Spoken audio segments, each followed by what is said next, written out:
អ្នកនរគ្នាកំពុងតែចង់ប្រសិទ្ធភាពរបស់ខ្លួននៅក្នុងវិស័យ IT ប៉ុន្តែអ្នកនរគ្នាមិនដឹងអំពី IT roadmap មិនដឹងថាត្រូវចាប់ផ្ដើមពីណាទៅណាហើយថែមទាំងចង់ទទួលបានអាហារូបករណ៍ទៀតស្ដាប់ទៅវាហាក់បីដូចជាពិបាកបន្តិចប៉ុន្តែអ្នកនរគ្នាមិនទាន់អស់សង្ឃឹមដោយសារតែឥឡូវគឺមានអាហារូបករណ៍រហូតដល់ទៅ50%ដែលប្រើដោយវិទ្យាសាស្ត្រ Start សិក្សានៅលើវគ្គ Foundation រហូតដល់ទៅ90កន្លែងឯណោះក្នុងវគ្គ Foundation នេះដែរយើងនឹងសិក្សាទៅលើពីមុខជំនាញធំៗគឺទី1 Web Design និងទី2 Java Programming ដែល Web Design យើងនឹងសិក្សាទៅលើ HTML CSS JavaScript និង framework មួយចំនួនរបស់ CSS ដែលមានដូចជា Tailwind និង Bootstrap ហើយយើងក៏មានបន្ថែមជាមួយនឹង React.js UI UX Design Version Control System របស់ Git ជាមួយនឹង Deployment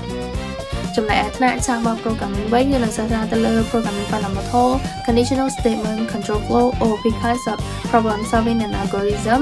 Basic Database and Data Modeling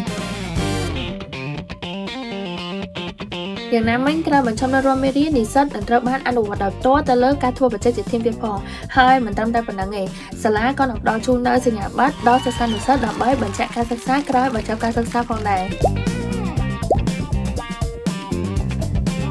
ក្រោយបញ្ចប់ថ្នាក់ Foundation នេះហើយនិស្សិតនឹងទទួលបានចំណេះដឹងមូលដ្ឋានគ្រឹះខាងផ្នែក IT ដែលជាស្ពានសម្រាប់ឈានទៅចាប់នៅមុខជំនាញធំៗមួយចំនួនដូចជា Full Stack Web Development, Spring Microservice, Cybersecurity, DevOps Engineering, Data Analytics, Artificial Intelligence និង Big Data ជាដើមគូបញ្ជាក់ផងដែរថាវិទ្យាស្ថាន Start តែងតែផ្ដល់ជូននូវអាហារូបករណ៍រហូតដល់ទៅ 100% និង 50% ជូនទៅដល់និស្សិតជារឿយៗដូចនេះដើម្បីកុំឲ្យអាការផលរំលងឆាប់ដល់ពីទាំងអស់គ្នា